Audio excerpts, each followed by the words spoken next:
ஆடி sale தள்ளுபடி up to 50%. Chennai Silks and Aha Oho Adi Sale. GT Holidays, South India's #1 travel brand. You know you are special when you're with GT Holidays. நலம் காக்கும் ஸ்டாலின், உங்கள் குடும்பத்தின் நலன் அரசின் பொறுப்பு. கட்டணமில்லா மருத்துவ சேவைகள். மத்திய அமைச்சர் ஆகிறாரா துரை வைகோ? இந்த விவகாரம் தான் பெரிய அளவுல பேசுபொருளா மாறி இருக்கு.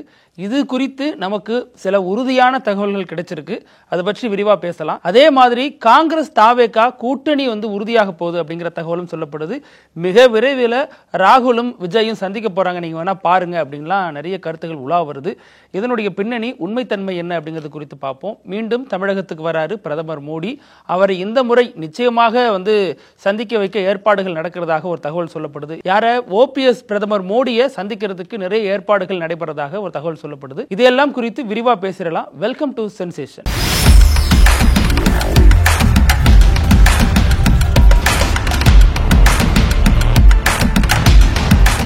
இன்னைக்கு தமிழகத்தின் முன்னாள் முதல்வரும் திமுகவின் தலைவருமாக இருந்த கலைஞருடைய 7வது நினைவு தினம் இன்னைக்கு அனுசரிக்கப்படுகிறது. இதையடுத்து நிறைய தலைவர்கள் அவரது நினைவிடத்துக்கு போய் அஞ்சலி செலுத்திட்டு வராங்க. அந்த வகையில் சமீபத்தில் மதிமுகவிலிருந்து பிரிந்து வந்த அல்லது இன்னும் மதிமுகவிலே தொடர்கிறார் அப்படின்னு தான் சொல்லணும். கட்சி ரீதியாக மதிமுகவிலே தொடர்றாரு, ஆனால் வெளியிலிருந்து பார்க்குறப்ப மதிமுக இல்லை. அது ரொம்ப சிக்கலான ஒரு நிலைப்பாடு தான். மதிமுகவின் துணை பொதுச் செயலாளராக இன்னைக்கும் இருக்கக்கூடிய மல்லை சத்யா ஒரு முக்கியமான பேட்டி கொடுத்தாரு. அவர் கலைஞர் நினைவிடத்துக்கு போனார், அங்கே அவருக்கு அஞ்சலி செலுத்தினார். அதுக்கப்புறம் ஒரு பேட்டி கொடுக்குறாரு. அந்த பேட்டி தான் இன்னைக்கு மீண்டும் ஒரு பரபரப்பு தீய பற்ற வச்சிருக்கு. அவர் என்ன சொல்றாருன்னா, துரை வைகோவுக்கு மத்திய அமைச்சராகணும்னு ஒரு ஆசை வந்துடுச்சு. அதனால தான் பல முறை இந்த ரஷ்யாவில் சிக்கியிருக்கார் இல்லையா தமிழக மாணவர் ஒருத்தர், அவர் சார்ந்து இவர் போகிறன்னு சொல்லிக்கிட்டாலும் பல முறை மத்திய அமைச்சர் அப்புறம் பிரதமரை போய் சந்திக்கிறார். இது எல்லாத்துக்கும் பின்னாடி அவர் மத்திய அமைச்சர் திட்டத்தை கையில் வச்சிருக்காரு அப்படின்னு ஒரு திரி கொளுத்தி போட்டார். இது பயங்கரமாக பற்றிக்கிச்சு. நிறைய பேர் இதை பற்றி கருத்து சொன்னாங்க, வாத பிரதிவாதங்கள் ஏற்பட்டுச்சு. நாமளும் இது உண்மையா அப்படிங்கிறது குறித்து களத்தில் இறங்கணும். இது குறித்து மதிமுகவினுடைய முன்னணி முக்கிய தலைவர்கள் சிலர்கிட்ட நம்ம பேசவும் செஞ்சோம். அவங்க சொன்ன கருத்துக்கள் என்னங்கிறத பார்த்துடலாம். பட் அதுக்கு முன்னாடி ஏன் இந்த பேச்சுவார்த்தைகள் தொடருது அப்படின்னு தான் நம்ம பார்க்கணும். மதிமுகவை பொறுத்த வரைக்கும் வைகோவுக்கு சீட்டு மறுக்கப்பட்ட விவகாரங்கிறது மதிமுகவுக்குள்ளே பெரிய ஒரு அனலை கலப்புனுச்சு. சோசியல் மீடியாவில் மதிமுகவை சேர்ந்த நிர்வாகிகள் பலரும் கருத்து பதிவிட்டு வந்தாங்க. அதை அடுத்து துரை வைகோ சொன்னார், இந்த முறை எங்களுக்கு நிறைய சீட்டு கொடுக்கணும், 12 சீட்டில் நாங்கள் நின்னா கட்சியினுடைய அங்கீகாரம்லாம் கிடைக்கும் அப்படிங்கிற அடிப்படையில் அவர் ஒரு கருத்து சொல்லியிருந்தார். தலைவருக்கு எம்பி பதவி கொடுக்காமல் இருக்கிறது வருத்தம் தான் அப்படிங்கிற கருத்தையும் அவர் கடந்த காலங்களில் பதிவு பண்ணியிருந்தார். இதெல்லாம் ஒரு காரணமாக அப்போதே கிசுகிசுக்கப்பட்டுச்சு. அதையடுத்து மதிமுகவிலிருந்து பல்லடத்திலிருந்து திருப்பூர்லேருந்து முக்கியமான 3 நிர்வாகிகள், ஒருத்தர் கட்சியில் இல்லைன்னு சொல்லப்பட்டாலும் தற்போது கட்சியில் இருந்த ஒரு 2 நிர்வாகிகள், அங்கே இருந்த மாவட்ட செயலாளர், அப்புறம் மாணவரணி, இளைஞரணி, அது சார்ந்த ஒரு நிர்வாகி, இப்படி பலரையும் ஒரு 3 பேரை ஸ்டாலின் முதல்வர் முன்னிலையிலேயே செந்தில் பாலாஜி போய் இணைச்சார் கட்சியில். இது பெரிய அளவில் அதிர்வலைகளை ஏற்படுத்தினுச்சு. அது எப்படி கூட்டணி கட்சி கிட்டத்தட்ட 2019-17 காலகட்டங்களிலிருந்து உடன் பயணிக்கிறவங்களை எப்படி முதல்வர் இப்படி ஒரு திட்டத்தை எடுத்தார், எந்த கட்சிக்குமே இது ஒரு பண்ணது கிடையாது, இப்போ எடுக்கிறாருன்னா என்ன பிரச்சனை அப்படின்னு பேசப்பட்டப்ப மதிமுக பாஜகவோட சேரப்போகுது, அதனால தான் திமுக இந்த ஒரு ஸ்டாண்ட் எடுக்குது அப்படிங்கிற விமர்சனமும் முன்வைக்கப்பட்டுச்சு. அதையடுத்து மதிமுகவின் பொதுச் செயலாளர் வைகோ கொடுத்த பேட்டியில் செந்தில் பாலாஜி தான் இணைத்தார் அப்படிங்கிற மாதிரி அவரும் ஒரு கருத்து பதிவிட்டிருந்தார். முதல்வரையோ திமுகவையோ எந்த இடத்துலையும் ஒரு விமர்சிக்கல, தாக்கம் இல்லை. இந்த நிலையில தான் மல்லை சத்யா துரோகம் பண்ணிட்டாரு அப்படின்னு ஒரு பெரிய பிரச்சனை வெடிச்சிச்சு. இதையடுத்து மல்லை சத்யா உண்ணாவிரத போராட்டம்லாம் நடத்தினார். யாரு துரோகி அப்படின்னு கேட்டு பல இடங்களில் பல பேட்டிகள் கொடுத்துட்டு தொடர்ந்து அது குறித்த ஒரு விவாதத்தை உயிர்ப்போடு வச்சுட்டு வராரு அப்படின்னு தான் சொல்லணும். இப்போ இன்னைக்கு மல்லை சத்யா மீண்டும் ஒரு விவகாரத்தை கிளப்பியிருக்காரு. அதற்கு என்ன காரணம் சொல்லப்படுதுன்னா, வைகோவுக்கும் திமுகவுக்குமான டேர்ம்ஸ் இப்போ சரியில்லை. வைகோ நாடாளுமன்றத்தில் இப்போ கடைசியாக விடைபெறதுக்கு முன்னாடி ஃபேர்வெல் ஸ்பீச் கொடுத்தப்போ கூட பாஜகவினுடைய முக்கிய அமைச்சராக இருக்கக்கூடிய ராம்தாஸ் அத்வாலே அவர் ஒரு ஸ்டேட்மெண்ட் சொன்னார், வைகோ என்டிஏக்கு வந்துடலாம், எங்கள் கூட வந்துட்டாருன்னா அவருக்கு கண்டிப்பாக எம்பி சீட்டு கொடுப்போம், அவர் அதனால நாடாளுமன்றத்தில் ஒரு எம்பியாவே தொடருவார் அப்படின்னு அத்வாலே ஒரு விஷயத்தை கொளுத்தி போட்டார். இது ஏற்கனவே திமுக மதிமுகக்குள்ள ஒரு புகைச்சலாக போயிட்டு இருக்கு. இந்த விஷயமும் கூட ஆட் ஆனதுனால இன்னும் அது பரபரப்பாக பேசப்பட்டுச்சு. அதையடுத்து 2 முறை 3 முறை மேலே வைகோ தனது மகனோடு ஸ்டாலினை அவரது இல்லத்திலே சந்திச்சு உடல்நலம் குறித்து நலம் விசாரித்தார். அப்புறம் முத்து தவறிய பொழுது அது குறித்து நலம் விசாரிக்க வந்தார். பல விஷயங்கள்ல சொல்லிட்டு நாங்கள் இறுதியாக திமுக கூட தான் நிற்போம் அப்படின்னு மீண்டும் மீண்டும் வைகோ பொதுவெளியில் அழுத்தம் திருத்தமாக சொல்லிட்டு வந்தாலும் மதிமுக மீது பொதுவெளியிலிருந்து ஒரு சந்தேகங்கள் முன்வைக்கப்பட்டே வருது. இவங்க பிஜேபியோட சேர போறாங்கன்னு. அதுக்கு சமீபத்தில் சில காட்சிகளும் அப்படிதான் இருந்துச்சு இல்லையா? துரை வைகோ வந்து தமிழக மாணவர் ஒருத்தர் ரஷ்யாவில் சிக்கிக்கிட்டாரு. அங்கே போயிட்டு மருத்துவம் படிக்கணும்னு போனவர் கொரியர் பண்ணும் பொழுது போதைப் பொருள் சிக்கின விவகாரத்தில் கைது பண்ணி வச்சுட்டு அப்புறம் அவர்கிட்ட கையெழுத்து வாங்கி ரஷ்யாவினுடைய போரில் பயன்படுத்துகிறாங்க அந்த மாணவரை. அதாவது உக்ரைனுக்கு எதிரான ரஷ்யாவின் போரில் ரஷ்யா சார்பாக ஒரு இராணுவ வீரராகவே அவரை பயன்படுத்துகிறாங்க அப்படிங்கிற மாதிரியான குற்றச்சாட்டுகள் முன்வைக்கப்பட்டுச்சு. இந்த விவகாரத்தில் அந்த மாணவனுடைய கிஷோர் சரவணன், அந்த மாணவனுடைய பெற்றோர் வந்து கதறிட்டு இருந்த பொழுது பெரிதாக யாரும் கவனத்தில் எடுத்துக்கல. அவங்க நிறைய பேட்டிகள்லாம் கொடுத்தாங்க. அப்போது துரை வைகோ தான் இதை கையில் எடுத்து பெரிய அளவில் கொண்டு போனார். அவர்களுடைய பாயிண்ட் ஆஃப் வியூவில் இது எப்படியாச்சும் இந்த மாணவருக்கு விடுதலை பெற்று தரணும், இந்த மாணவரை நம்ம அங்கேருந்து அழைச்சிட்டு வந்து கொடுத்துட்டோம்னா நமக்கு அரசியலில் அது ஒரு பெரிய ஒரு மைலேஜை கொடுக்கும். அது மட்டும் இல்லாமல் அந்த மாணவர்களுடைய எதிர்காலமும் பாதுகாக்கப்படுமே அப்படிங்கிற நோக்கத்தில் தான் அவர் பண்ணதாக கருத்து சொல்லப்படுது. இது தொடர்பாக மதிமுக நம்ம நிறைய பேர் பேசினப்ப என்ன சொல்கிறாங்கன்னா, இது உண்மையிலேயே இதில் எந்த அரசியலும் கிடையாது. கண்டிப்பாக மதிமுக இந்த முறை திமுக கூட்டணியிலிருந்து விலகிற எந்த திட்டமும் மதிமுகவுக்கு கிடையாது அப்படின்னு மீண்டும் மீண்டும் அழுத்தம் திருத்தமாக இந்த கட்சியின் பொதுச் செயலாளர் போலவே நிறைய பேர் கருத்து சொல்கிறாங்க. மதிமுகவில் இந்த எலெக்ஷனை பொறுத்த வரைக்கும் எங்களுக்கு அந்த அஜெண்டா கிடையாது அப்படிங்கிறாங்க. அப்போ திமுக என்ன அஜெண்டாலாம் இருக்குது அப்படிங்கிறதான் கேள்விக்குறியாக இருக்குது. இந்த எலெக்ஷனை பொறுத்த வரைக்கும் நாங்கள் வெளியேற மாட்டோம், எங்களுக்கு திமுகவுடன் இணைந்து பயணிக்க தான் விருப்பம் அப்படின்னு மதிமுகவில் இருக்கக்கூடிய நிறைய பேர் சொல்கிறத கேட்க முடியுது. இதை நீட்சியாக இப்போ இந்த கிஷோர் சரவணன் இந்த ஒரு மாணவர் மட்டும் இல்லாமல் கிட்டத்தட்ட 100க்கும் மேற்பட்ட 150க்கும் மேற்பட்ட பல மாணவர்கள் இந்த மாதிரி ரஷ்யாவில் சிக்கியிருக்காங்க. இது தமிழ்நாட்டினுடைய பிரச்சனையாக மட்டும் சுருக்கி பார்க்கக்கூடாது. ஆந்திரா, தெலுங்கானா போன்ற பல மாநிலங்கள், இந்தியா முழுக்கும் விரவி கிடக்கிற பல மாநிலங்களில் மாணவர்கள் இங்கிருந்து ரஷ்யா போய் படிக்கிறது இயல்பான ஒன்று. ரஷ்யா, உக்ரைன் போன்ற இந்த மாதிரி நாடுகளுக்கு போய் தான் மருத்துவம் படிப்பாங்க. பிலிப்பைன்ஸ் போன்ற நாடுகளுக்கு போய் மருத்துவம் படிப்பாங்க. இதெல்லாம் வாடிக்கையான ஒன்று தான். ஆனால் ரஷ்யாவில் இப்போ நடக்கிற இந்த போர் சூழல் காரணமாக மாணவர்களை இப்படி பயன்படுத்துகிறாங்க இல்லையா? இது இங்கே இருக்கக்கூடிய பெற்றோர்களுக்கு ஒரு பதைப்பதைப்பை ஏற்படுத்தியிருக்கு. அதில் இந்த மாதிரி சம்பவத்தில் தமிழக பெற்றோர் போராடுறாங்க. அதற்கு ஆதரவாக மதிமுகவினுடைய எம்பி ஒருத்தர் நாடாளுமன்றத்தில் தொடர்ந்து குரல் கொடுக்கிறாரு. அதையடுத்து மத்திய வெளியுறவுத்துறை அமைச்சர் சந்திக்கிறாரு. பிரதமர் மோடியை நேரிலே சந்தித்து கோரிக்கை கொடுக்கிறாரு. அந்த ஆங்கிளில் தான் இந்த பெற்றோர்கள்லாம் பார்க்குறாங்க. இது தொடர்பாக ஆந்திராவிலிருந்தும் தெலுங்கானாவிலிருந்தும் பல பெற்றோர்கள் துரை வைகோவை தொடர்பு கொண்டு தங்களது பிள்ளைக்காகவும் போராட சொல்லி அவருக்கு அழுத்தம் கொடுக்குறாங்க, கோரிக்கை வைக்கிறாங்க அப்படிங்கிறதெல்லாம் மதிமுக தரப்பில் சொல்லப்படுது. இது வெறுமனே எல்லாத்துலேயுமே அரசியல் மட்டும் பார்க்காதீங்க அப்படின்னு அவங்க சொல்கிறாங்க. அப்போது நமக்கு இயல்பாக ஒரு சந்தேகம் வரும் இல்லையா? இந்தியா கூட்டணியில் இருக்கக்கூடிய எம்பிக்களோட போய் சந்திக்காம தனிப்பட்ட முறையில் போய் இவர் மட்டும் போய் சந்திக்கிறாரு, அது ஏன் அப்படின்னு கேட்டப்ப அது மட்டும் இல்லாமல் மல்லை சத்யா சொன்ன ஸ்டேட்மெண்ட் இருக்கு இல்லையா?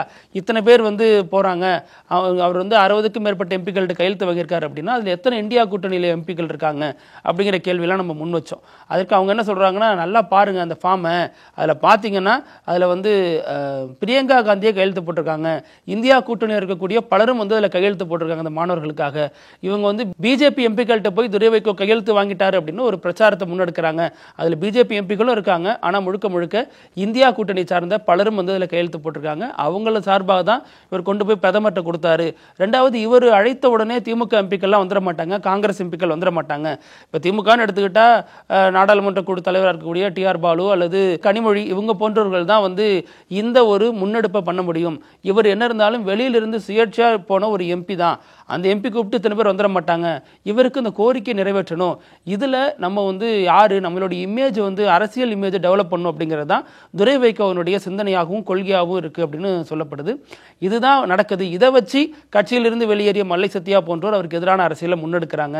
திமுக வந்து இவர் மீது ஒரு வெறுப்பு வரணும் அப்படிங்கிறதுனாலே இவர் வந்து பிஜேபியோட பி டீம், ஸ்லீப்பர் செல் அப்படின்லாம் இவர் விமர்சிக்கிறாங்க அப்படிங்கிற கருத்தையும் மதிமுகவை சேர்ந்த பலரும் சொல்கிறாங்க. அதனால் இந்த விஷயத்தை பொறுத்த வரைக்கும் என்ன சொல்கிறாங்கன்னா, மதிமுகவுக்கு இப்போதைக்கு எந்த ஐடியாவும் இல்லை திமுக கூட்டணியை விட்டு வெளியேறதில்ல.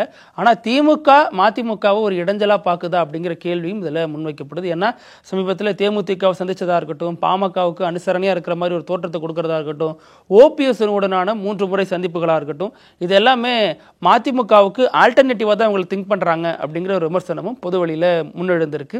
ஆனால் மதிமுகவினுடைய நிலைப்பாடு மீண்டும் மீண்டும் நம்ம கேட்ட பல இடங்கள்லையும் அழுத்தம் திருத்தமாக சொல்லப்படுறது என்னன்னா, நாங்கள் வெளியேற மாட்டோம், எங்களுக்கு திமுக கூட்டணி தான் 2026 தேர்தலில் நாங்கள் உறுதியாக இருக்கோம் அப்படின்னு சொல்கிறாங்க. பொறுத்திருந்து பார்ப்போம், அரசியலில் எது வேணாலும் நடக்கலாம் இல்லையா. இது ஒரு பக்கம் இருந்தாலும் இன்னொரு புறம் இந்தியா கூட்டணியில் பொறுத்த வரைக்கும் காங்கிரஸ் வந்து முக்கியமான ஒரு இடம் வகிக்குது. காங்கிரஸ் தான் இந்தியா கூட்டணியுடைய அகில இந்திய தலைமை பொறுப்புலையும் இருக்குது, பார்க்க முடியுது. இப்போ தமிழ்நாட்டில் நிறைய காங்கிரஸ் தலைவர்கள் தொடர்ந்து பல இடங்கள் என்ன சொல்கிறாங்கன்னா, கூட்டணி ஆட்சி வேணும், எங்களுக்கு ஆட்சியில் அதிகாரம் வேணும், நிறைய தொகுதிகள் வேணும்னு நிறைய நெருக்கடி, நிறைய கோரிக்கை இதெல்லாம் வைக்கப்படுது. இதனுடைய நீட்சியாகவே இப்போ இன்னொரு விஷயம் பேசப்படுது, திமுகவுக்கு ஒரு நெருக்கடி கொடுக்கணும். ஏன்னா சமீபத்தில் காமராஜர் விவகாரத்திலேயே கரூர் எம்பி ஜோதிமணியிலிருந்து திருச்சி வேலுச்சாமியிலிருந்து பலரும் திருச்சி சிவாவை திட்டங்கிற பேரில் திமுகவுக்கு எதிரான நகர்வுகளை முன்னெடுத்ததை நம்ம பார்க்க முடிஞ்சு இல்லையா. இந்த விவகாரத்தை பொறுத்த வரைக்கும் என்ன பிரதானமாக பேசப்படுதுன்னா, காங்கிரஸுக்கு இந்த எலெக்ஷனை பொறுத்த வரைக்கும் திமுக விட்டுட்டா தேவலான்னு காங்கிரஸில் இருக்கக்கூடிய ஒரு குழு அதை தீவிரமாக நம்பி அதற்கான முன்னெடுப்புகள் எடுக்கிறதா சொல்லப்படுது. காங்கிரஸ் தலைவர் செல்வ பெருந்தகை அதில் பெரிய நாட்டம் காட்டல அப்படின்னாலும் காங்கிரஸில் இருக்கிற ஒரு தரப்பு இதை தீவிரமாக செஞ்சுட்டு வருதான். அதனுடைய நீட்சியாக விஜய் தரப்புல இருந்து முக்கிய தலைவர்களை டெல்லிக்கு போயிருக்கக்கூடிய காங்கிரஸ் எம்பிக்கள், இங்கே இருந்தக்கூடிய ஒரு 3 முக்கியமான எம்பிக்கள் சந்தித்து பேசினதாகவும் ஒரு தகவல் சொல்லப்படுது. அந்த வர எலெக்ஷனுக்கு நாங்கள் வர்றோம், எங்களுக்கு இத்தனை சீட்டு வேணும், இத்தனை தொகுதி வேணுங்கிற அடிப்படையில் பேச்சுவார்த்தைகள் நடத்தப்பட்டதாக சொல்லப்படுது. அதை நீட்சியாக ராகுலை விஜய் விரைவில் சந்திக்க போறார் அப்படிங்கிற மாதிரி தகவலும் சொல்லப்படுது. ராகுல் விஜய் சந்திப்பு நடந்துச்சுன்னா அது தமிழக அரசியலில் மிகப்பெரிய ஒரு பேசு பொருளாக மாறும், மிகப்பெரிய ஒரு அதிர்வலைகளை ஏற்படுத்தும்.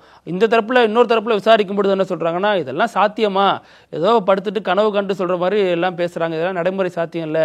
ராகுலுக்கும் இங்க இருக்கக்கூடிய தமிழக முதல்வருக்குமான உறவுங்கிறது ரொம்ப நல்லா போகுது, அதை கெடுத்துக்க விரும்ப மாட்டாங்க. அதாவது டெல்லி காங்கிரஸை பொறுத்த வரைக்கும் இங்க இருக்கிற லோக்கல் எலெக்ஷன், எம்எல்ஏ எலெக்ஷன்லாம் அவங்க பெருசா எடுக்க மாட்டாங்க. அவங்களுக்கு தேவை எம்பி எலெக்ஷன். அப்ப வலுவான ஒரு தோழனா இருக்கிறது திமுக தான், அதை பகச்சுக்க நிச்சயமா காங்கிரஸ் விரும்பாது, இதெல்லாம் வெறுமனே ஹேசியங்கள் தான் அப்படிங்கிற மாதிரி அவங்க ஒரு கருத்து சொல்றாங்க காங்கிரஸ் தரப்புல. அதுவும் திமுக கூட்டணிக்குள்ள ஒரு பெரிய புகச்சலா அப்போ இது ஒரு விவாதத்துக்கு உள்ள வந்துகிட்டே இருக்கு. இதுல என்ன நடக்கும், ராகுல் விஜய் சந்திச்சிட்டாங்கன்னா அரசியல்ல ஒரு திருப்பு முனை ஏற்படும் அப்படின்னு பார்க்கப்படுது. இன்னொரு தரப்புல ஓபிஎஸ் வந்து ஏற்கனவே பிரதமர் சந்திக்கணும் அப்படின்னு சொல்லிட்டு பிரதமர் சந்திக்க வாய்ப்பு தராதனால மிகுந்த அதிருப்தியில் இருந்தார். அதையடுத்து தமிழக முதல்வரை 3 முறை சந்திச்சார். முதல் நாள் காலையில் வாக்கிங் போகிறப்ப பார்க்குறாரு, மாலையில் போய் வீட்டிலே சந்திக்கிறாரு, மறுநாள் காலை வாக்கிங்னு 24 மணி நேரத்திலே 3 முறை ஓபிஎஸ் முதல்வரை சந்திச்சார். அதனுடைய பின்னணியில் நிறைய விஷயங்கள் பேசப்பட்டாலும் அவர் வந்து பர்சனலாக சில கோரிக்கை வச்சார் அப்படிங்கிறதெல்லாம் நேற்றைய சென்சேஷனில் நம்ம பேசியிருந்தோம். ஆனாலும் அதற்கு பின்னணியில் நிறைய கதைகளும் சொல்லப்படுது. ஓபிஎஸ் வந்து திமுகவினோட கூட்டணி வைக்க போறாரு அப்படிங்கிற மாதிரியான விஷயங்களும் பேசப்படுது. இன்னொன்று, ஓபிஎஸ் தன்னோட வெயிட்டை காட்டணும், தமிழக அரசியலில் தான் யாருங்கிறத காட்டணும் அப்படிங்கிறதுக்காக தான் இத்தனை முறை முதல்வர் சந்திக்கிறாரு. அப்பாயின்மெண்ட்டே இல்லாமல் முதல்வர் சந்திக்கக்கூடிய அளவில் நான் ஒரு பெரிய ஆளா இருக்கேன், எனக்கு கண்டுகொள்ளாமல் பாஜக நடந்துக்குது அப்படிங்கிற அதிருப்தியில் தான் இருக்காரு. பிஜேபியிலிருந்து யாரோ கூப்பிட்டு சமாதானம் பேசினா அவர் சரியாயிடுவார் அப்படின்னு சொல்லப்பட்டுச்சு. அதற்கிடையில் எங்க நம்மளை சமாதானப்படுத்திட போறாங்களோ அப்படின்னு தான் நயினார் மீதான தனது கோபத்தை பொதுவெளியிலே வச்சாரு. நயினார் என்ன கூப்பிடவே இல்லை, நயினார் என்கிட்ட பேசவே இல்லை அப்படிங்கிறத பொதுவெளியில் போட்டு உடச்சு இந்த பிரச்சனையை அடுத்து எடுத்துட்டு போயிட்டாரு அப்படின்னு கருத்து சொல்லப்படுது. இன்னொரு தரப்புல பீகார் எலெக்ஷன்ல அமித்ஷா எல்லாம் பிஸியா இருக்காங்கப்பா, ஒன்ஸ் பீகார் எலெக்ஷன் முடிஞ்சதுக்கு அப்புறம் அவங்க தமிழ்நாட்டு எலெக்ஷன்ல கவனம் செலுத்துவாங்க, அப்போ ஓபிஎஸ் ஆட்டத்துக்குலாம் ஃபுல் ஸ்டாப் வச்சிருவாங்க, இதெல்லாம் ஒரு பெரிய விஷயம் இல்லை, அமித்ஷா வந்து ஓபிஎஸ் கூப்பிட்டு பேசுவாரு, விரைவில் அது முடிவுக்கு வந்துடும் அப்படின்லாம் சொல்றாங்க. அது மட்டும் இல்லாமல் பாஜகவினுடைய முன்னாள் மாநில தலைவர் இருக்கார் இல்லையா, அவர் வந்து ஓபிஎஸ்க்கு ஒரு ஆதரவு கரம் நீட்டிருக்கதா சொல்லப்படுது. என்ன அப்படின்னா, இப்போ மீண்டும் பிரதமர் வந்து தமிழகத்துக்கு வரப்போறாரு, அதில் சில தேதிகள் மட்டும் குறிப்பிடப்படலை, 26ஆம் தேதின்னு சொல்றாங்க, ஆனால் உறுதியாக அது சொல்லப்படலை. அப்படி வரும்பொழுது முன்னாள் மாநில தலைவர் ஓபிஎஸ் எப்படியாச்சும் நான் சந்திக்க வச்சிடறேன், நீங்க வருத்தப்படாதீங்கன்னு அப்படின்னு சொன்னதாகவும் தகவல் சொல்லப்படுது. நயினார் நாகேந்திரனை பொறுத்த வரைக்கும் எடப்பாடி கிட்டே பேசிட்டாரு, விரைவில் அவருக்கு ஒரு ஆலோசனை சொல்லக்கூடிய ஒரு இடத்துல அதிமுகவில் வச்சுக்கான விருப்பம் தான், கேஸ் வாபஸ் வாங்கிட்டா போதும் அப்படிங்கிற வகையில் நயினார் நடத்தின விருந்தில் அவர் பேசியிருந்தது நேற்று பார்த்துருந்தோம். ஸோ இதெல்லாமே அரசியல் அரங்கத்தில் முக்கியமான ஒரு விஷயமா பார்க்கப்படுது. பிரதமர் வருகை, அதை ஒட்டி ஓபிஎஸ் சமாதானம் ஆவாரா, பிரதமர் வந்து கூப்பிட்டு ஓபிஎஸ் போகாமல் இருக்க முடியுமா அப்படிங்கிறதுலாம் நிறைய கேள்விகளை எழுப்பியிருக்கு. இன்னொரு தரப்புல ஓபிஎஸ்க்கு வேற என்ன வாய்ப்பு இருக்கு, ஓபிஎஸ் பொறுத்த வரைக்கும் திமுகவோட கூட்டணி வைக்கணும் அல்லது தனிச்சு நிற்கணும், இன்னொன்று விஜயோட நிற்கணும். திமுகவோட கூட்டணி வைக்கிறது அவ்வளோ எளிதான ஒன்றும் இல்லை, தனிச்சு நிற்கிறது எளிதான ஒன்றும் இல்லை, விஜயோட கூட்டணி தான் சாத்தியமான ஒன்று. ஆனால் இப்போ விஜய் தரப்புலையும் அதுக்கு ரெட் கார்டு போடப்படுது அப்படிங்கிற தகவலும் சொல்லப்படுது. என்ன அப்படின்னா, ஓபிஎஸ் உள்ளே வந்தாருன்னா, ஏன்னா விஜயினுடைய குறி அப்படிங்கிறது வெளிப்படையாக திமுகவையும் பிஜேபி எதிர்த்தாலும் அவர் வந்து மறைமுகமாக வாங்குறது, மறைமுகமாக எதிர்பார்க்கறது யாருடைய ஓட்டு அப்படின்னா அதிமுகவினுடைய வாக்குகளாக தான் இருக்குது. அதனால் அதனாலதான் அதிமுக தலைவர்களையோ இப்போதைக்கு அதிமுகவையோ அவர் எந்த விமர்சனத்துக்கும் செய்யல. அது மாதிரி அதிமுகவினுடைய பொதுச் செயலாளர் எடப்பாடி பழனிசாமியும் விஜயை பகச்சிக்க விரும்பல. இது ஒரு மாதிரி மியூச்சுவல் அண்டர்ஸ்டாண்டிங்கா ரொம்ப ரகசியமா அது பாட்டு அப்படியே நடந்துட்டு இருக்கு. இதுல ஓபிஎஸ் இப்போ அதிமுக கூட்டணிக்கு வந்தாரு அப்படின்னா அவருக்கு லாபம் இருக்கலாம், ஆனா அதிமுக ஓட்டு ஃபுல்லா கன்வெர்ட் ஆகாது, ஓபிஎஸ் சார்ந்த ஓட்டு வேணா வரும் அப்படிங்கிற மாதிரியான கணக்குகளும் சொல்லப்படுது. அதனால கொஞ்சம் விஜய் தரப்புல தயங்கி இருக்கிறதா சொல்லப்படுது. அதே நேரம் எடப்பாடியும் பிஜேபி எப்படியாச்சும் நம்ம கழட்டி விட்டா பரவாயில்ல, விஜய் கூட சேர்ந்துக்கலான்னு அவரும் டோர் ஓபன் பண்ணி வச்சிருக்காரு அப்படிங்கிற கருத்துக்களும் சொல்லப்படுது. இதனால ஓபிஎஸ் என்ன பண்ண போறாரு அடுத்து அப்படிங்கறதா மிகப்பெரிய கேள்வி எழுப்பி இருக்கு. அதே மாதிரி ஓபிஎஸ் விவகாரத்தில் டிடிவி தினகரன் நீண்ட காலமா என்ன கருத்து சொல்லிட்டு வராரு அப்படின்னா, ஓபிஎஸ் தனது முடிவை மறுபரிசீலனை பண்ணணும், என்டிஏ மீண்டும் கூட்டு வச்சு அவர்கிட்ட பேசணும், சமீபத்தில் நடந்த விவகாரங்கள் தான் அவர் மனக்கசப்பை ஏற்படுத்திட்டு அப்படிங்கிற மாதிரி அவர் பேசியிருக்காரு. அது மட்டும் இல்லாமல் 8 வருஷமா என்டிஏலே இருந்த ஓபிஎஸ் இப்படி நடத்திருக்க கூடாது அப்படின்னு தனது மன வருத்தத்தை பதிவு பண்ணியிருக்காரு. அது மட்டும் இல்லாமல் நயினார் நாகேந்திரனை இவரும் விமர்சிக்க தொடங்கியிருக்காரு. ஏன்னா முன்னாடி எம்ஜிஆர் ஜெயலலிதாவினுடைய தொண்டராக இருந்தவர் தான் நயினார் நாகேந்திரன், அதிமுக அமைச்சரவையில் இடம்பெற்றிருக்காரு, இன்னமும் அதே மனநிலையில் இருக்காரோ அப்படின்னு ஒரு சந்தேகம் வந்திருக்கிறதா அவர் சொல்றாரு. ஏன் சொல்றாரு அப்படின்னா, எம்ஜிஆர் ஜெயலலிதா கூட எடப்பாடி இணைத்து வைத்து அவர் கம்பேர் பண்ணிட்டாரு அப்படிங்கிற அடிப்படையில் அந்த விமர்சனத்தை முன்வைக்கிறாரு.